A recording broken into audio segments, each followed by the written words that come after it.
성산교회 주일 예배 오신 여러분 환영합니다. 축복합니다. 이제 또 새해가 밝았는데요. 우리 주님께 영광 올려드리며 우리 찬양으로 예배 드리겠습니다.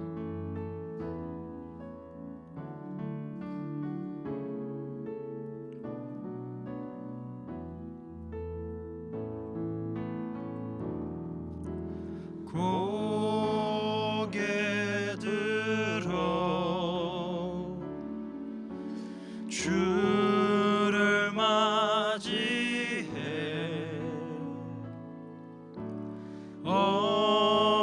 엎드리어 경배하며 찬양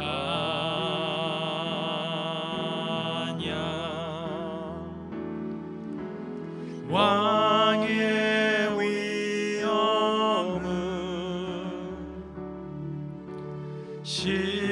신령과 진정한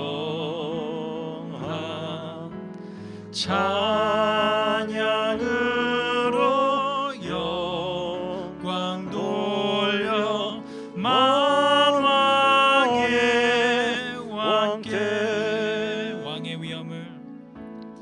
왕의 위엄을 신령과 진정한 찬양으로 영광 돌려 만왕의 왕께. 할렐루야. 아멘. 우리 2021년 새해에는 주님과 더 가까이함이 우리에게 복이라 이렇게 우리가 고백할 수 있는 기쁨으로 주님 한 분만으로 만족할 수 있는 저희 모든 성도님들 됐으면 좋겠습니다. 아멘. 주께 가까이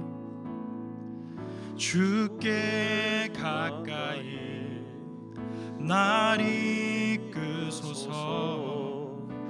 간절히 주님만을 원합니다. 채워주소서. 주의 사랑을 진정한 찬양 드릴 수 있도록 목마른 나의 영혼 주를 부르니 나의 맘 만져 주소서. 주님만을 원합니다. 더 원합니다. 나의 맘 만져 주소서. 주께 가까이 날 이끄소서. 간절히 주님만을 원합니다. 채워주소서. 주의 사랑을 진정한 찬양 드릴 수 있도록. 다시 한번 고백하자. 주께 가까이 날 이끄소서. 간절히 주님만을 원합니다. 아멘. 채워주소서. 주의 사랑을 진정한 찬양 드릴 수 있도록. 목마른 나의 영혼 주를 부르니 나의 맘 만져 주소서. 주님만을 원합니다. 더 원합니다. 나의 맘 만져 주소서. 우리 진심으로 주님께 올려드리겠습니다. 목마른 나의 영혼 주를 부르니 주를 부르니 나의 마음 만져 주소서. 주님만을 원합니다. 더 원합니다. 나의 마음 만져 주소서. 주님만을 원합니다. 주님만을 원합니다. 더 원합니다. 나의 마음 만져 주소서. 아멘.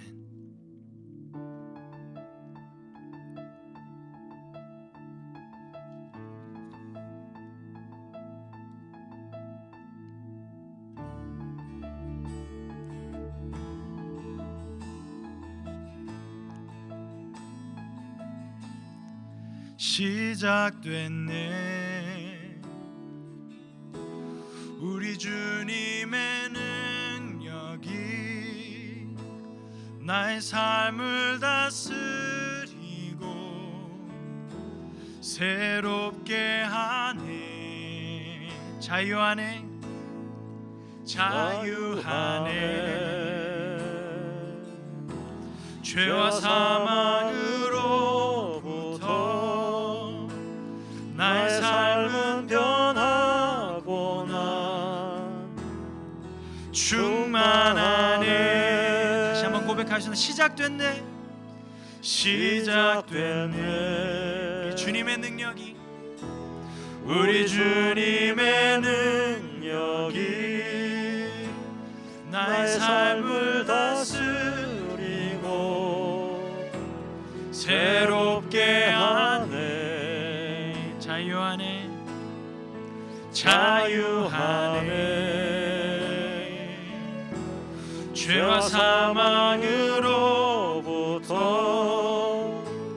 나의 삶은 변하고나 충만하네. 은혜로다 주의 은혜 한량 없는 주의 은혜. 은혜로다 주의 은혜 변함없는 신실하신 주의 은혜. 우리 다시 한번 믿음으로 고백하면 시작됐네. 시작됐네. 우리 주님의 능력이 나의 삶을 다스리고 새롭게 하네. 새롭게 하네. 아멘. 자유하네. 죄와 사망으로부터 나의 삶은 변하고나 충만하네. 충만하네. 아멘. 은혜로다 은혜로다 주의 은혜 한량 없는 주의 은혜. 은혜로다 주의 은혜 변함없는 신실하신 주의 은혜. 은혜로다 은혜로다 주의 은혜 한량 없는 주의 은혜.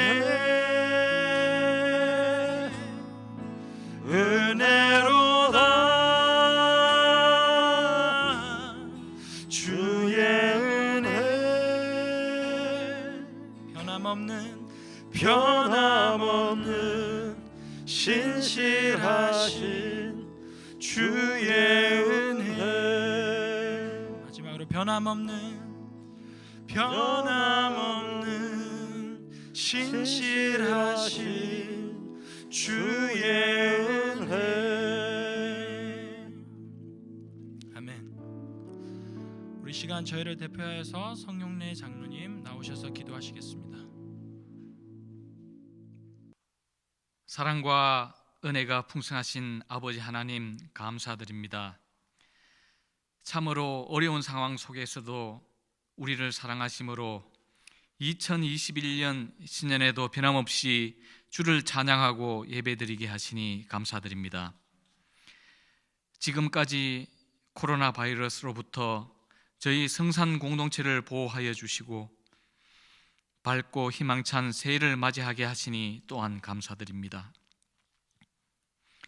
그러나 지난 한 해를 돌이켜보면 하나님 가르침대로 살지 못하였고 또 주님 앞에 무거운 짐을 내려놓지 못한 어리석음이 있었습니다.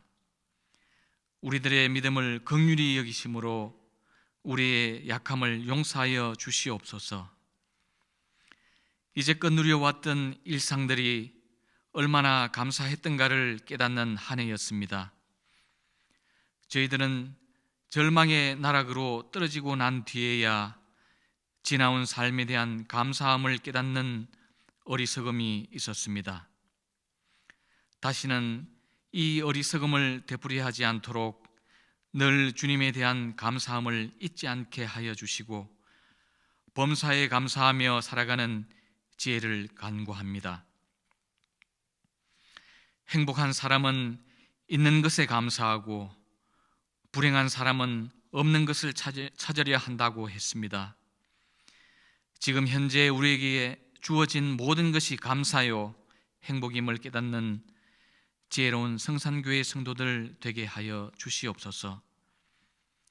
비록 대면 예배는 아니지만 이 시간 영상 예배에 참여하고 있는 모든 성도들에게 주님의 사랑과 축복이 넘쳐나는 귀한 시간 되게 하여 주시옵소서.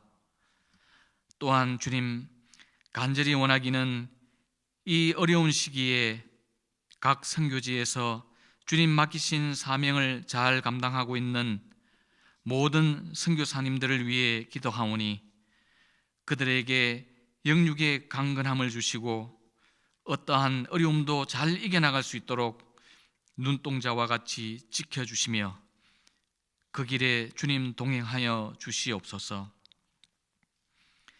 이 시간 말씀을 선포하시는 목사님에게도 영육의 강건함을 또한 허락하셔서 육체적으로나 정신적으로 힘들어하는 모든 심령들에게 주님 주시는 희망의 메시지를 잘 전달하게 하시고 이 어려운 시기를 잘 극복해가는 귀한 말씀이 증거되는 귀한 시간 되기를 간절히 원합니다. 이제 2021년 한 해를 주님의 은혜 가운데 시작합니다.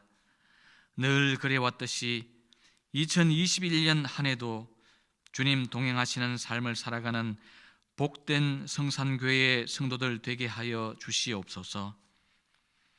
성산 공동체 한 사람 한 사람 눈동자와 같이 지켜주시고 모두가 주님을 닮아가는 거룩하고 복된 삶을 살아가는 성도들 되게 하여 주시옵소서. 이 모든 말씀 예수님의 이름으로 기도드립니다.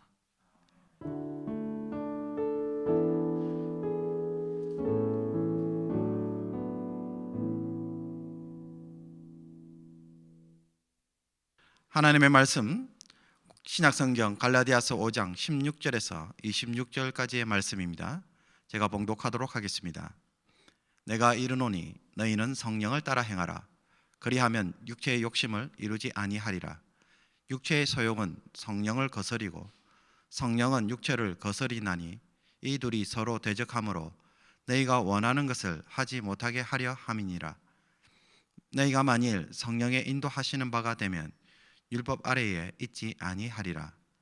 육체의 일은 분명하니 곧 음행과 더러운 것과 호색과 우상 숭배와 주술과 원수 맺는 것과 분쟁과 시기와 분냉과 당 짓는 것과 분열함과 이단과 투기와 술 취함과 방탕함과 또 그와 같은 것들이라. 전에 너에게 경계한 것 같이 경계하노니 이런 일을 하는 자들은 하나님 나라를 유업으로 받지 못할 것이요 오직 성령의 열매는 사랑과 희락과 화평과 오래 참음과 자비와 양성과 충성과 온유와 절제니 이 같은 것을 금지할 법이 없느니라. 그리스도 예수의 사람들은 육체와 함께 그 종욕과 탐심을 십자가에 못 박았느니라. 만일 우리가 성령으로 살면 또한 성령으로 행할지니 헛된 영광을 구하여 서로 노엽게 하거나 서로 투기하지 말지니라. 아멘. 오늘은 2021년도 새해 첫 주일입니다. 새해에도 모든 성도님들에게 하나님의 은혜와 복이 넘치시기를 주님의 이름으로 축복합니다. 코로나 바이러스 사태로 모두가 다 힘든 한 해였지만 그럼에도 불구하고 하나님의 은혜가 여러분들을 다시 회복시켜 주시고 소망의 말씀으로 위로하여 주시기를 원합니다. 저는 올해 우리 교회의 표를 성령을 따라 행하라고 그렇게 정하였습니다. 우리 교회의 비전은 중심의 변화를 통하여 변화의 중심이 되는 교회입니다. 교회의 비전을 성취하기 위해서는 제일 먼저 선행되어야 할 일이 있다면 무엇이겠습니까? 중심의 변화입니다. 자기 자신부터 변화를 경험해야 다른 사람들도 변화시킬 수 있기 때문입니다. 세계에서 가장 높은 산인 에베레스트 산을 최초로 정상에 오른 에드먼드 힐러리라는 등산가는 훗날 인터뷰에서 이런 말을 한 적이 있습니다. 우리가 정복한 것은 산이 아니라 우리 자신입니다. 산을 정복하기 위해서는 먼저 자기 자신의 마음과 싸워 승리해야 가능한 일이기 때문입니다. 그러나 현실적 경험으로 보면 어떻습니까? 이것 정말 불가능한 일처럼 보입니다. 사실 에베레스트 산을 오르는 것이 더 쉬워 보입니다. 여러분, 자녀들을 교육하고 키울 때에 내 마음대로 되던가요? 정말 힘듭니다. 그래서 세상에서 가장 힘든 농사가 무엇입니까? 자식 농사입니다. 내 아이, 내가 그렇게 사랑하고 돌보고 세상 어느 누구보다도 제일 관심을 가져주고 돕지만은 자식이 내 마음대로 되지 않습니다. 성경도 마찬가지죠. 하나님이 이스라엘 백성들에게 무한한 사랑과 은혜를 베풀지만 이스라엘은 하나님께 어떻게 반응합니까? 하나님 말씀대로 살지도 않고 자기 고집대로 살다가 망하는 모습을 보여줍니다. 그토록 사랑하시고 말씀도 해주시고 인도도 해주시고 격려도 하여 주셨지만은 이스라엘 백성들은 목이 곧은 백성인지라 변화되지 않았습니다. 이것을 보면은 하나님도 인간을 교육하는 데에 참 힘들어 하시는구나. 하나님도 실패하신 것처럼 보입니다. 그러나 얼핏 보면 하나님의 실패로 보이지만은 이 다른 말로 하면은 결국 인간은 하나님의 은혜가 아니면은 절대로 변화되지 못한다는 것입니다. 하나님의 강권적인 은혜가 없다면은 구원받지 못합니다. 수천 년 동안을 특별한 사람과 은혜를 베풀었습니다.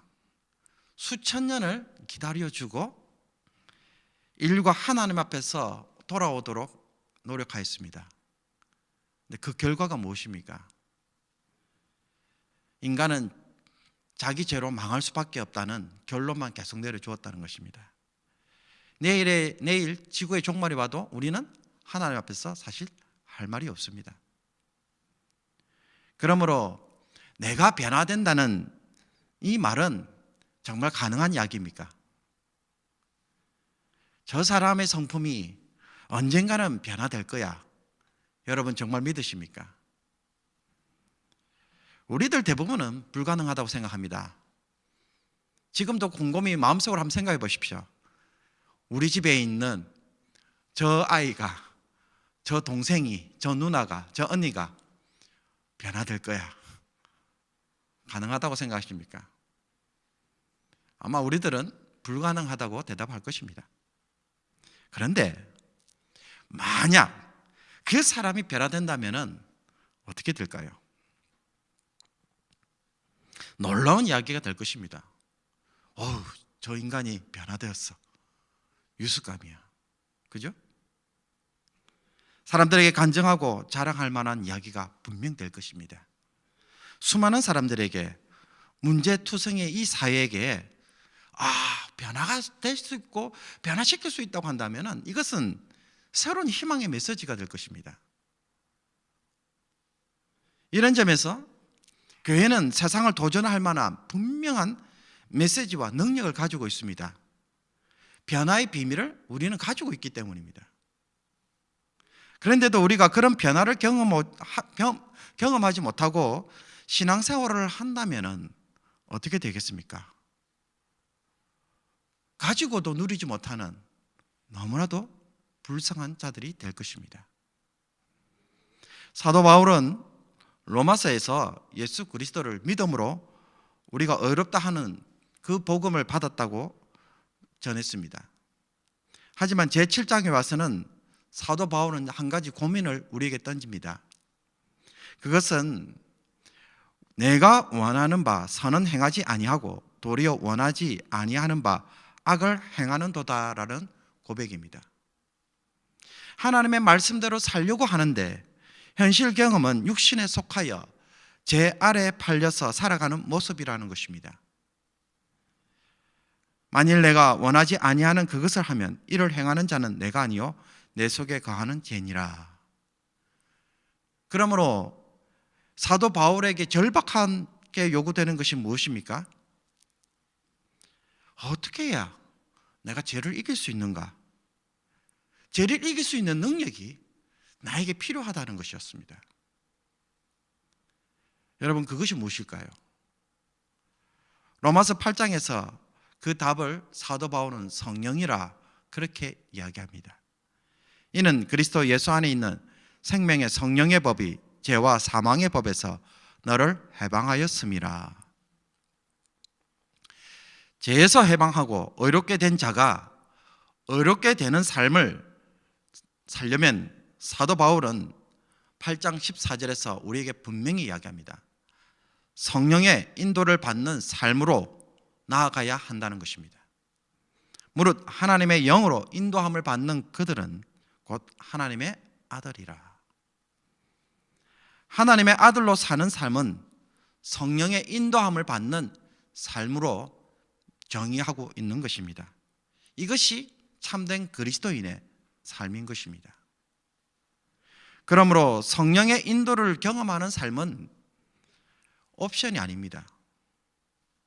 반드시 모든 그리스도인들에게 있어야 할 필수적인 체험입니다. 믿음이 좋은 사람들이 경험하는 게 아니에요. 누구든지 예수 그리스도를 믿음으로 의롭다 함을 받고 구원함을 받은 사람이라면 그 의로운 삶을 반드시 살아가기 위해서는 성령으로 사는 삶이 있어야 되고, 그렇게 살 때 그 사람을 누구라고 이야기합니까? 그리스도인이라 그렇게 말하는 것입니다. 신앙의 성장도 여기서 출발합니다. 사람이 살기 위해서는 매일 3세끼 밥을 먹어야 하죠. 이것을 안 먹고는 제대로 살 수도 없고 힘을 낼 수도 없고 성장도 할 수 없습니다. 성령에 의한 삶도 마찬가지인 것입니다. 성령은 우리를 그리스도의 생명을 주어 거듭나게 하셨습니다. 요한복음 3장 5절에 있는 말씀처럼 사람이 물과 성령으로 나지 아니하면 하나님의 나라에 들어갈 수 없느니라. 그래서 우리로 하여금 새 생명으로 거듭나게 하시는 분은 성령입니다. 그런데 생명만 주시고 어떻게 하십니까? 태어나기만 하게 하고 내버려 두시겠습니까? 생명을 주었으니 이 생명으로 살아갈 수 있도록 도와주셔야 됩니다. 그래서 매 순간순간 일하시는 분이 바로 성령이 하시는 일입니다. 어렵게 살도록, 새로운 삶을 살도록 책임져 주시고 인도하시는 분이 성령입니다. 그러므로 성령을 체험하는 일은 오점도 아니지만은 또한 일시적인 체험도 아니라는 것입니다. 한 번으로 끝나는 체험이 아니라는 것입니다. 예수 믿을 때에 성령으로 뜨겁게 되어져서 그래서 예수님 믿고 결단한 그때만 성령 체험했고 그리고 끝나는 사건이 아니라는 것입니다. 성령께서 우리 가운데 일하시는 일은 평생을 두고 일어나야 할 사건이라는 것입니다. 왜? 거듭나게 하셨은즉 계속 생명을 공급하셔서 성장하도록 이끄셔야 하기 때문입니다. 그러니 일상의 체험으로 고백되어져야 하는 것입니다. 이게 실체로 경험되어져야 되는 것입니다. 공부를 못해서 대학도 못 가는 학생이 부모님의 어마어마한 기부로 인해 대학에 들어가게 됐습니다. 그러면 모든 것이 다 끝날까요? 대학만 들어가면 되나요? 아니죠. 대학은 어떻게 들어갔다고 해도 이제 남은 게 무엇입니까? 대학 공부를 감당해야 돼요. 졸업을 해야 되잖아요. 그런데 고등학교 수업도 겨우겨우 허덕거려가지고 못 감당했던 학생이 이 대학 수업을 따라갈 수 있는가? 어렵죠. 이 대학 졸업하려면 필연적으로 해야 할 한 가지 일이 있습니다. 무엇입니까? 누군가가 옆에 붙어서 도와주어야 한다는 것입니다. 24시간 함께 따라다니면서 대학을 졸업할 수 있도록 가정교사가 필요해요. 그래서 부모님이 또 엄청난 돈을 들여서 24시간 함께 먹고 자고 도와줄 한 사람을 구했습니다. 왜냐하면 대학을 졸업해야 되거든요. 부모님의 소원대로 이 공부 못하는 아들을 도와줄 가정교사가 누구입니까? 성령 하나님입니다. 그래서 보혜사라고 부르는 것입니다. 그러므로 성령에 대한 우리의 바른 접근은 이것입니다. 성령을 처음으로 소유하는 것이 아니고요, 이 성령에 의해서 지시와 인도를 받아야 된다는 것입니다. 그리고 그 지시하는 방향이 어디인지 잘 깨달아야 한다는 것입니다. 하나님이 도우시는 은혜, 상담해 주시는 은혜를 받아서 먹는 삶으로, 그것으로 성장해 나가는 삶으로 성령 하나님을 바라봐야 되는 것입니다. 성령에 대한 체험을 다룰 때마다 우리는 자꾸 성령 하나님에 대한 단어를 쓰면서 이 하나님이라는 단어를 종종 빼놓을 때가 많아요. 그럼 뭐만 남습니까? 그냥 성령이라는 단어만 남아요. 그래서 누군가가 하나님을 경험하는 것을 자꾸 뭐라고 바꾸냐면요, 불 받는 체험으로 바꿔요. 혹은 뒤로 자빠지는 체험, 또 혹은 정계 감정된 것처럼 짜릿한 경험. 여러분, 그렇게 설명합니다. 여러분, 신구약 성경을 자세히 보십시오. 아담이나 하와, 에녹, 노아, 아브라함, 이삭, 야곱, 모세, 다윗 모두 하나님을 만난 사람들입니다. 그런데 그 하나님을 만날 때 그들은 어떤 체험을 했습니까? 그냥 맨정신으로 하나님을 인격적으로 만나요. 하나님을 만나 환상을 보는 장면을 어떤 신학자들은 황홀경으로 표현합니다. 환상을 보는 것을 마치 엑스타시로 표현해요. 그런데 하나님은 정작 그런 방식을 거부합니다. 바알을 섬기는 가나안 종교나 헬라의 종교들을 보면요, 남녀가 성적으로 결합하면서 황홀경에 빠져서 떠드는 소리를 가지고 신탁이라 불러요. 신탁이라는 말은요, 오라클, 신이 우리에게 주는 메시지라고 뜻이죠. 그걸로 생각해요. 그런 것들이 신이 자기들에게 주는 메시지라고 해요. 그래서 자기도 모르게 중얼중얼 거리는 거예요. 그런데 실제로 알고 보면 해석은 누가 합니까? 그 사람이 자기 하고 싶은 대로 말을 해요. 하나님은 이런 가나안의 행위에 대해서 강력한 거부감을 표시합니다. 만약 그런 방식으로 선지자들이 경험했다면 여러분, 바알 종교를 따라갈 이유가 있나요? 우리도 있는데 그렇게 할 필요가 없죠. 그래서 신접한 자를 하나님은 미워하십니다. 그런 자들이 있으면 죽이라고 합니다. 하나님이 이스라엘 백성들과 만나서 이야기하시기 위해서 하나님도 방법을 하나 우리에게 제시를 해줬어요. 여러분 뭐라고 생각하십니까? 성막입니다. 하나님의 언약궤를 하나님의 보좌로 삼고 성막에 하나님 임재하십니다. 이 하나님을 만나고 인도를 받기 위해 이스라엘에게 요구했던 것은 무엇입니까? 신접한 자들을 불러들이는 제사 의식입니까?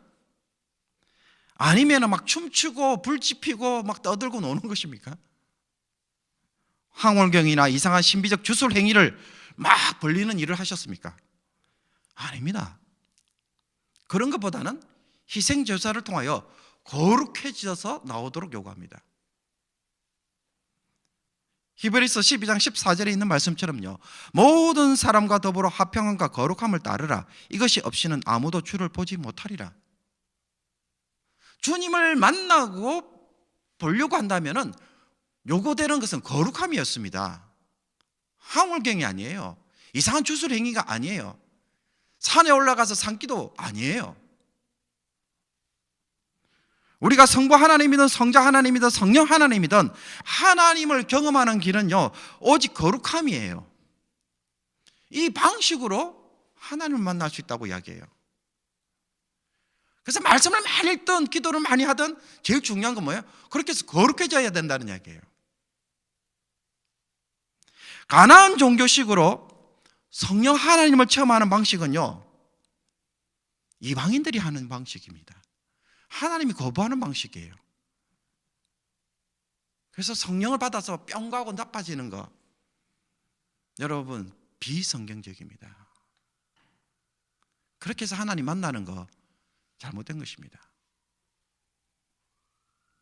모세가 미디안 광야에서 목축을 할 때에 떨기나무 붓끝에서 하나님을 만나죠. 또 시내산에서 하나님의 임재를 체험합니다. 모세가 하나님을 경험할 때마다 반복적으로 요구된 것은 거룩함이었습니다. 이곳은 거룩하니 내 신을 벗어라. 이것은 거룩한 곳이니 아무도 함부로 올라오지 못하도록 해라. 올라오면 죽는다. 그렇게 말씀하셨어요. 그러므로 정말 우리가 추구해야 할 한 가지 방식이 있다고 한다면요, 그것은 거룩함이에요. 그거를 목 빠지게 열정적으로 추구해야 됩니다. 더욱이 성령 하나님은요, 나의 단순한 감각적 경험으로 파악될 수 있는 부분이 아니죠. 하나님은 이스라엘 백성들과 함께 지내기 위해 성막을 만들고 언약궤에 임하셨습니다. 그러나 언약궤가 하나님을 상징하지만 언약궤 자체는 하나님이 아니에요. 그런데도 불구하고 이스라엘 백성들은 착각을 했죠. 아, 언약궤는 하나님의 임재니까는 이걸 들고 전쟁에 나가면 우리가 이길 거야. 하나님이 함께 하신다. 그런데 정작 들고 왔다가 어떻게 됩니까? 블레셋 군대에게 언약궤를 빼앗겨버려요. 그리고 전쟁도 패합니다. 하나님이 언약궤를 임재의 장소로 사용하시지만은, 그러나 동시에 그것은 하나님이 아니기 때문에 상자에 불과합니다. 하나님이 거부하시면요, 그거는 나무 상자 그 이상 그 이하도 아니에요. 내가 짜릿한 경험을 했지만 하나님이 그것을 가지고 사용하지 않았으면 어떻게 돼요? Just emotional, 그냥 감정에 불과하고요, just experience, 경험에 불과해요. 그가 10번 한다고 해서 하나님 쫙 나타나는 거 아니에요.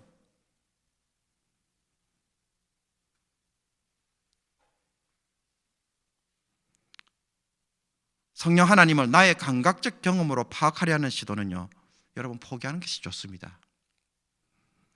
이런 데서 자유해야 됩니다. 특정 경험, 특정 신비적인 행위, 특정한 어떤 방식 사용하실 수 있죠. 그러나 그것이 하나님을 만나는 길이 아니에요. 이런 거 자유하셔야 됩니다. 그분은 다양한 모습으로 다양한 방식으로 일하시며 나에게 찾아오십니다. 여기에 우리가 맞춰야 되는 것입니다. 내가 행하는 특정 방식이나 특정 경험에 매여서 그렇게 할 때마다 찾아오시는 분 아닙니다. 하나님이 자유롭게 알아서 찾아오십니다. 그러니 물을 붙들고 물을 어떻게 하고 어떻게 하는 거 아니라는 이야기예요.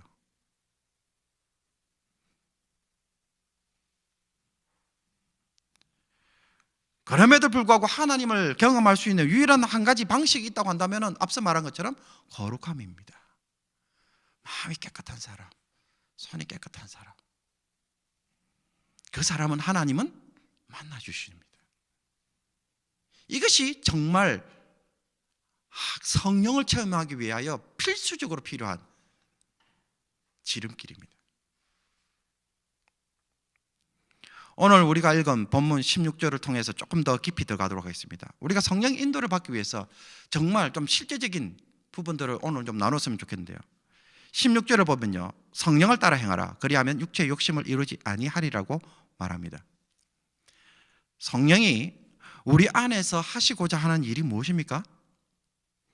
육체의 욕심이 우리 안에서 성취되지 않도록 하는 것입니다. 여러분, 이 말은 너무 중요해요. 17절을 계속 보겠습니다. 육체의 소욕은 성령을 거스리고 성령은 육체를 거스리나니. 옛날 개역 한글판에는요, 육체의 소욕은 성령을 거스리고 성령의 소욕은 육체를 거스리나니라고 번역되어 있어요. 육체의 소욕과 성령의 소욕을 대조해서 번역한 것입니다. 사실 더 정확한 헬라어 번역은 성령의 소욕이 아니고 우리 개역 개정판에 있는 성령입니다. 그러나 이해를 하는 차원에서 본다면 육체의 소욕과 성령의 소욕으로 대조해서 번역하는 것이 우리가 이해하는 데는 훨씬 더 좋습니다. 바울은 육체의 소욕과 성령 혹은 성령의 소욕이 서로 against, 거스린다고 이야기해요. 서로 대적한다고 이야기합니다. 이것은 육체도 나에 대해서 욕심을 부리고 성령도 나에 대해서 욕심을 부린다는 뜻입니다. 이쪽에서 불을 지르면 저쪽에서 다른 불을 지핀다는 것입니다. 육체의 욕심이 나에 대해서 불을 지르면 성령도 가서 불을 끄거나 방해를 하거나 제재를 가하거나 뭔가 다른 어떤 반대 행위를 하는 것이 아닙니다. 그것보다는 뭘 합니까? 맞불 작전을 펼친다는 이야기입니다. 쉽게 말해 육체가 하는 똑같은 방식으로 활동하는 것입니다. 제가 육체를 통해 정욕을 불러일으킵니까? 그러면 성령께서도 우리에게 거듭난 마음을 통하여 하나님의 욕심을 불러일으킨다는 이야기입니다. 그러므로 성령이 인도하시는 바가 우리에게는 어떤 것으로 체험될 수 있겠습니까? 마음속에 역사되는 하나님의 욕심입니다. 하나님이 우리 안에 주시는 거룩한 마음입니다. 그죠? 이것이 성령의 소욕이고 성령의 인도며 성령께서 하시는 일이에요. 하나님을 더 깊이 깨닫게 하고 하나님을 사랑하게 하며 사모하고 순종하고 싶은 마음, 죄를 깨닫고 회개하는 마음, 거룩이 무엇인지를 아는 마음, 이 마음이 우리 안에서 불러일으켜지면 어떻게 돼요? 우리가 여기서 사로잡히면 육체의 소욕을 이길 수 있는 거예요. 그래서 성령도 맞불을 일으키는 거예요. 성령의 이런 인도하심은 그 뒤에 나오는 말씀에도 명확합니다. 육체의 소욕은 당연히 육체의 일을 이룹니다. 그 결과 무엇입니까? 음행과 더러운 것과 호색과 우상숭배와 술수와 원수 맺는 것, 분쟁, 시기, 당짓는 것과 불량과 이단, 투기, 술취함, 방탕함, 이런 열매를 맺습니다. 우리의 마음에 일어나는 육체의 욕심과 감정, 생각, 판단을 그대로 행할 때에 일어나는 결과물이죠.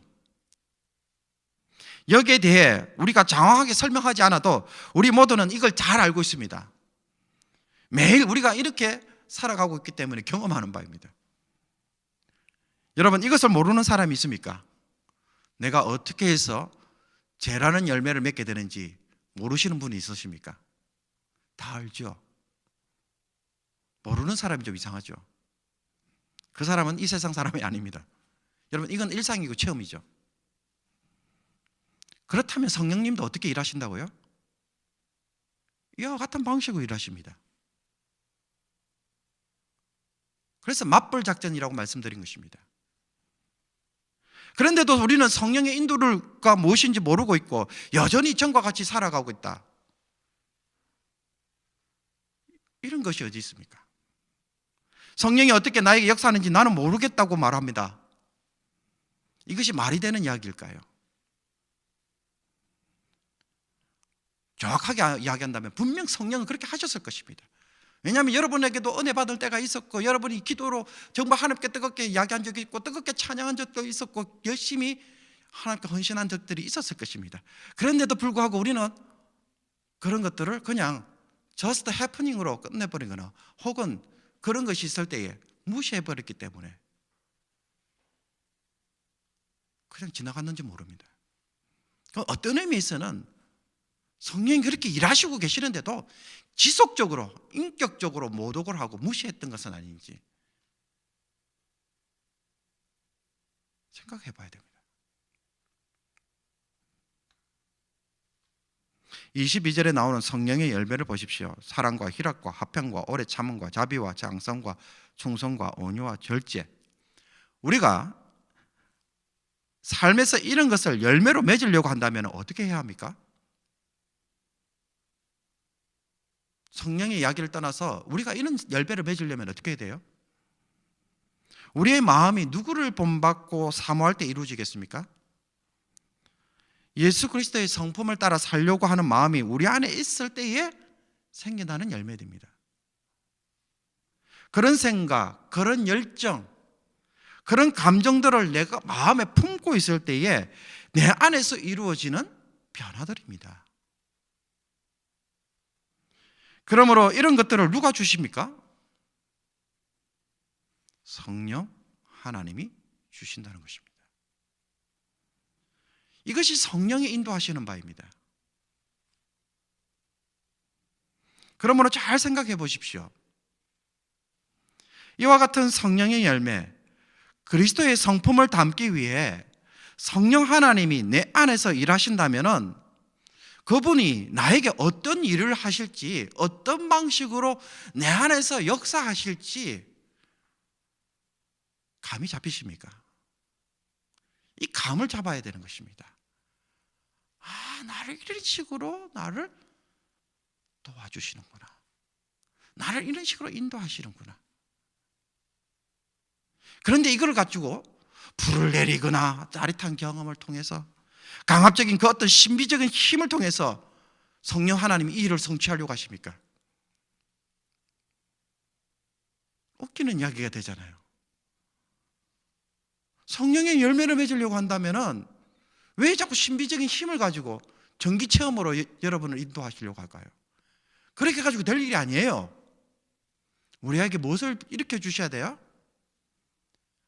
하나님의 말씀이 그렇구나.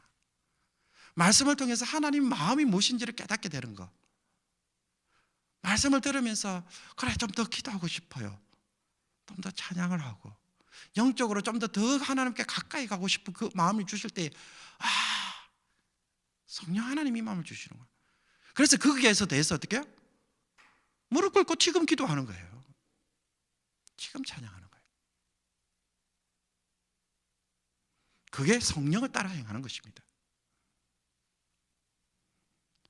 제가 무엇인지 알게 하는 마음, 회개하는 마음, 말씀을 깨닫는 마음, 하나님을 사모하는 마음, 정직한 마음, 순결한 마음, 거룩한 감정들과 말씀에 대한 감동을 성령 하나님이 일으키지 않으시겠습니까?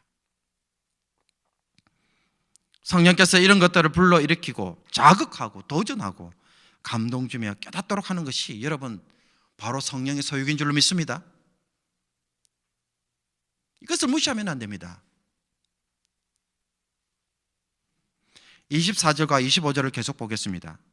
그리스도 예수의 사람들은 육체와 함께 그 정과 욕심을 십자가에 못 박았느니라. 만일 우리가 성령으로 살면 또한 성령으로 행할지니. 성령의 열매를 언급한 뒤에 바울이 왜 갑자기 십자가를 언급할까요? 17절에서 사도 바울은 어떤 말씀을 했습니까? 육체의 소욕은 성령을 거스리고 성령은 육체를 거스리나니 이 둘이 서로 대적하므로 너희가 원하는 것을 하지 못하게 하려 함이니라 라고 말했습니다. 내 안에서 육체의 소욕과 성령의 소욕이 충돌합니다. 양쪽에서 욕심을 부리면서 우리를 끌어당기고 있습니다. 그러면 우리는 어떤 상황이 됩니까? 이러지도 못하고 저러지도 못하고 중간에 서서 방황하게 됩니다. 둘 중에 하나를 선택해야 되는데 힘들잖아요. 그때에 성령 하나님이 이 말씀을 우리에게 던집니다. 이 말씀을 기억하라는 것입니다. 무슨 말씀입니까? 그리스도 예수의 사람들은 육체와 함께 그 정과 욕심을 십자가에 못 박아느니라. 무슨 말입니까? 야, 너는 예수 그리스도를 믿을 때에 예수님과 함께 십자가에 못 박혀 죽었어. 그때 너의 죄악의 감정과 욕심도 십자가에 이미 끝이 나버렸어. 너의 육체가 십자가에 죽었는데 도대체 너의 욕심이 왜 행사를 하는 거야? 그것도 십자가에 못 박혀 죽은 거 아니야? 그런데 왜 그걸 따라가려고 해? 그러니 무슨 말을 하는 것입니까? 육체가 말하는 바에 왜 자꾸 귀를 기울이냐 이거예요. 그 기울이지 말라는 거예요. 육체가 말하는 것들에 대해서 나는 십자가에 못 박혀 죽었는데 죽은 것을 끄집어내면 어떤 말이 됩니까? 예수 그리스도의 십자가를 모욕하는 것입니다. 예수 그리스도의 죽음을 헛되게 만드는 것입니다. 십자가에서 나를 죽여버렸는데 그것이 다시 살도록 나는 되살리는 작업을 하고 있습니다.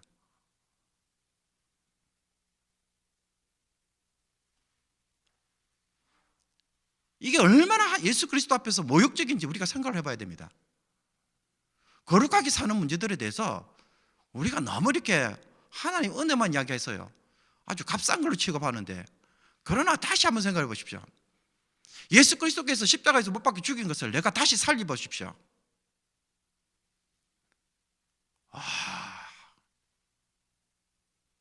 하나님을 모독해도 이렇게 모독할 수 없는 것입니다. 그럼 범죄할 때마다 좀 가슴을 아파하고 찢어져야 되는데 죄 지어도 죄에 대해서 못 느끼면 어떻게 됩니까?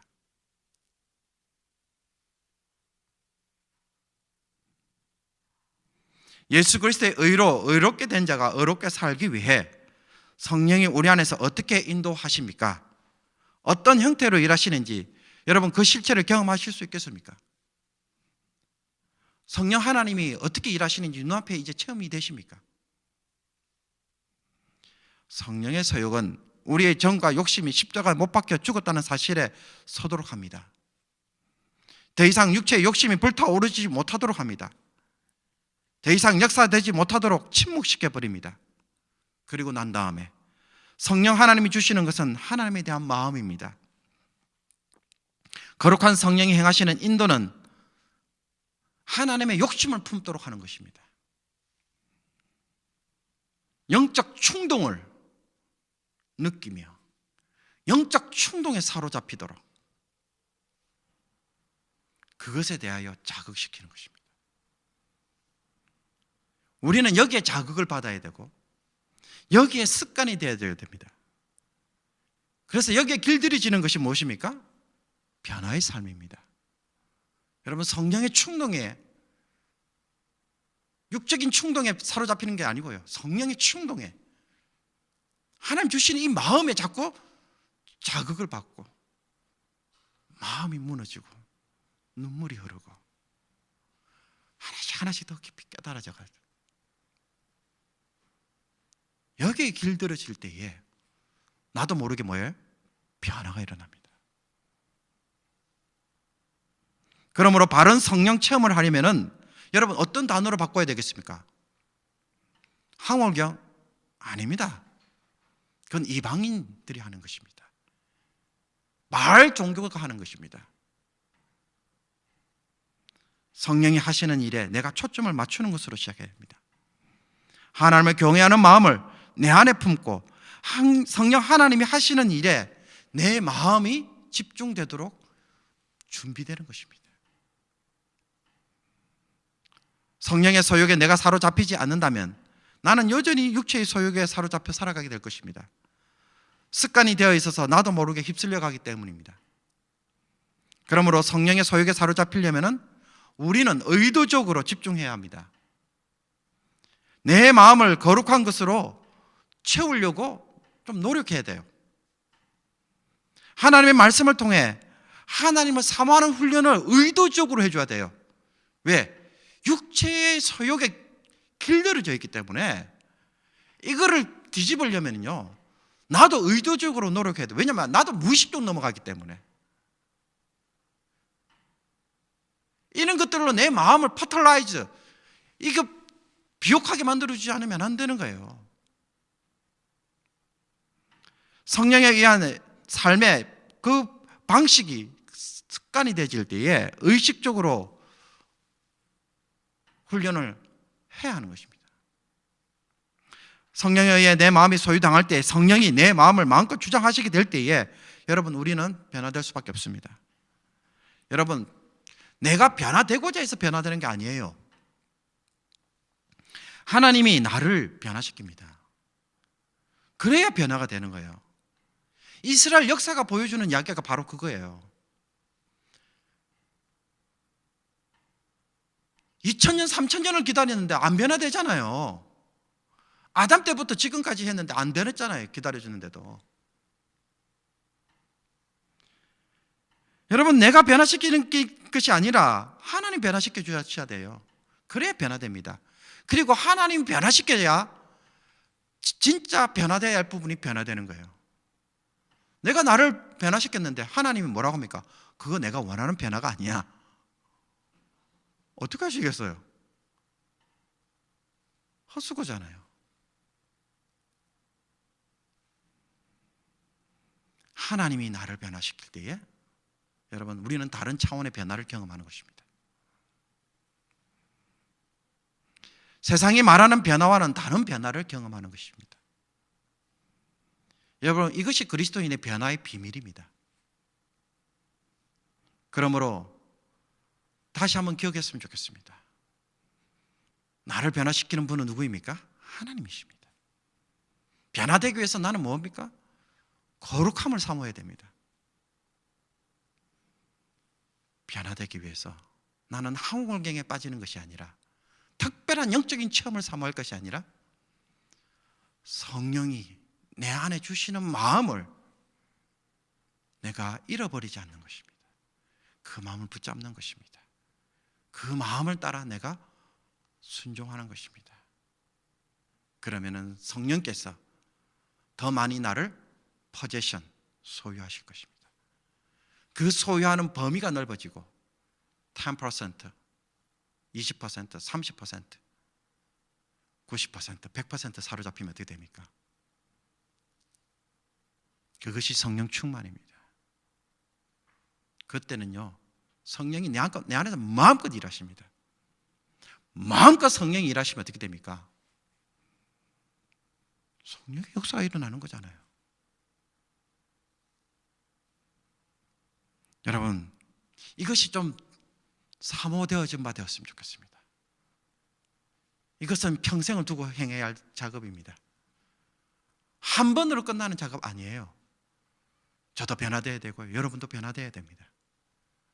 성령을 통해서 이 중심의 변화를 경험함으로 여러분, 하나님이 나를 어떻게 변화시키는지 이걸 이야기하고 싶고, 그래서 저 사람도 이걸 좀 체험하도록 도와주고 싶고, 증가하게 될 때에 우리 모두가 변화의 중심이 되는 줄로 믿습니다.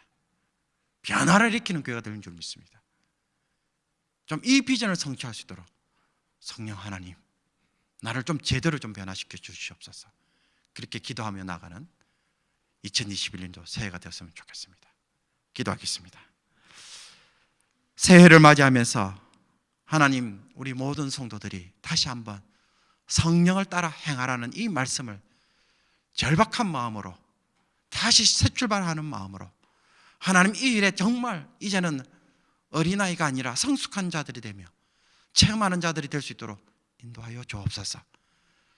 제약이 내 알 가운데 역사에서 육체의 열매를 맺는 방식을 잘 알면서도 성령이 내 안에서 어떻게 나를 변화시키고 성령의 열매를 맺는지 아직도 모르는 자가 있습니까? 불쌍히 여겨주시고 이제는 성령이 어떻게 일하시는지 아버지 말씀을 통하여 깊이 체험하고 도전받아서 이제 나에게도 성령의 열매가 맺어지는 것을 경험할 수 있도록 도와주옵소서. 나라는 인간도 성품의 변화가 일어나는 것을 체험할 수 있도록 도와주옵소서. 하나님의 능력으로 변화될 수 있다는 것을 확신할 수 있도록 도와주옵소서.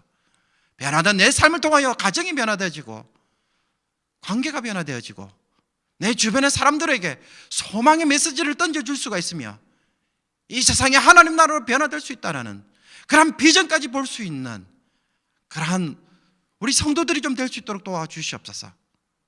하나님, 새해를 시작합니다. 아무런 변화도 없을 것이라고 하는 패배자의 마음이 아니라 정말 이제는 변화되어야 되겠고 그 변화의 능력이 우리 하나님 가지고 계시는 것을 바라보고 다시 한번 성령을 사모하는 거룩한 주의 백성들 될 수 있도록 마음을 뜨겁게 하여 주옵소서. 이 은혜를 사모하며 연말까지 하나님 앞에서 놀라운 체험을 할 수 있도록 인도하여 주시옵소서. 이 모든 건 우리 주 예수 그리스도의 이름으로 기도하옵나이다. 아멘. 주신 말씀을 생각하며 우리 찬송가 191장 부르시도록 하겠습니다. 191장 부르실 때에 준비한 예물도 드리도록 하겠습니다.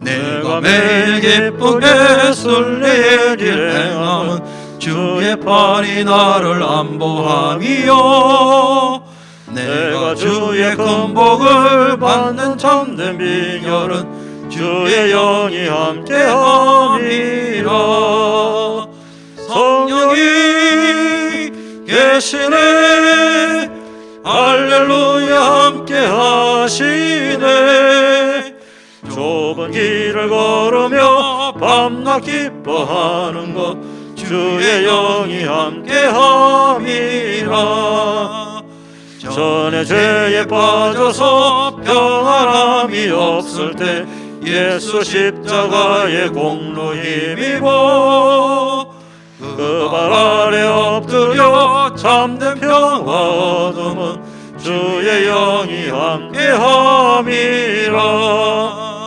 성령이 계시네 할렐루야 함께하시네 좁은 길을 걸으며 밤낮 기뻐하는 것 주의 영이 함께함이라 나와 동행하시고 모든 염려하시니 나는 숲의 새와 같이 기쁘다 내가 기쁜 마음으로 주의 뜻을 행함은 주의 영이 함께함이라 성령이 계시네 할렐루야 함께하시네 좁은 길을 걸으며 밤낮 기뻐하는 것 주의 영이 함께함이라 세상 모든 영광과 나의 모든 정욕은 십자가에 이미 못을 박았네 어두운 밤이 지나고 무거운 짐 벗으니 주의 영이 함께함이라 성령이 계시네 할렐루야 함께하시네 좁은 길을 걸으며 밤낮 기뻐하는 것 주의 영이 함께함이라 아멘. 기도하겠습니다.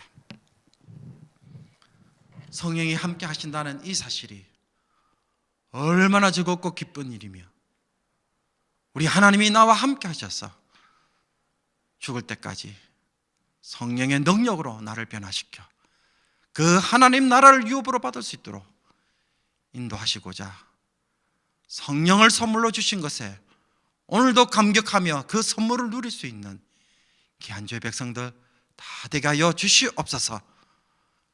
구하고 찾고 두드리는 자에게 좋은 것을 주시지 않겠느냐고 하신 주님, 그 좋은 것이 성령의 선물인 것을 저희들이 깨닫게 하여 주시옵시고 이 성령을 선물로 받았은즉 세상을 부러워하지도 않게 해주시고 하나님이 나와 함께 하시며 하나님의 능력으로 내가 이 세상을 살아가며 하나님의 모든 복을 다 누릴 수 있도록 인도하신 것에 다시 한번 우리의 마음이 뜨거워지게 해주시고 이 모든 복을 누릴 수 있는 성도들 다 되게 하여 주옵소서.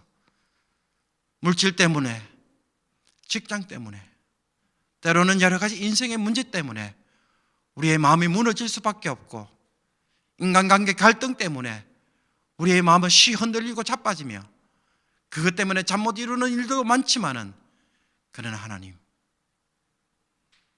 성령 하나님 때문에 이 모든 것 다 내려놓고 오직 성령에 사로잡힌 바 되어지게 하여 주셔서 화평함으로 나아가고 거룩함으로 나아갈 때에 우리 하나님께서 그 모든 인생의 문제들 다 해결해 주시고 우리가 이 세상에서 제대로 된 인생을 누릴 수 있는 주의 백성들 다 되게 하여 주옵소서. 성령을 선물로 주신즉 인생의 모든 필요도 채워주실 것을 확실히 믿는 주의 백성들 되게 하여 주시고 가는 곳마다 사람들을 붙여주시며 길을 열어주시며 하나님 까마귀로 공급하시며 만나와 매출하기로 채워주시는 은혜 반드시 있음을 확신하는 주의 백성들 되게 하여 주옵시고 그런 체험으로 2021년도 시작하게 하여 주옵소서. 하나님께서 반드시 나를 도우리라 이 믿음의 확신 때문에 또한 하나님께서 역사하시는 은혜 누리게 하여 주시옵소서. 주의 백성들 하나님 감염으로 또 보호하여 주시고 또 감염되었을지라도 속히 낫는 은혜 허락하여 주셔서 우리 하나님께서 주의 백성들 어디로 가든지 어떤 형편에 처하든지 늘 함께 하신 은혜 누리게 하여 주옵소서. 2021년도 또 백신도 공급되고 치료제도 공급된다고 하오니 하나님 해결의 결말들을 아버지 실마리들을 보면서 우리가 기대와 소망으로 나갑니다. 다시 대면 예배를 통하여 뜨겁게 신앙생활할 수 있도록 인도해 주시고 영상으로 드려도 날마다 성령으로 충만케 하여 주셔서 우리 하나님의 은혜로 하나님 나라에 더 가까이 가는 귀한 주의 백성들 다 되게 하여 주시옵소서. 이 모든 은혜가 주의 백성들 가운데에 한 명도 빠짐없이 임하여 주시기를 주 예수 그리스도의 이름으로 간절히 기도합나이다. 아멘. 죄인된 우리를 위하여 십자가에 못 박혀 죽으신 주 예수 그리스도의 은혜와 하나님 아버지의 말로 다 할 수 없는 사랑과 성령의 감동 감화 교통하심이 성령을 따라 행함으로써 성령의 충만함이 무엇인지를 올해 체험하기를 간절히 소원하는 모든 죄 백성들 머리 위에 이제부터 영원토록 함께 있을지어다. 아멘.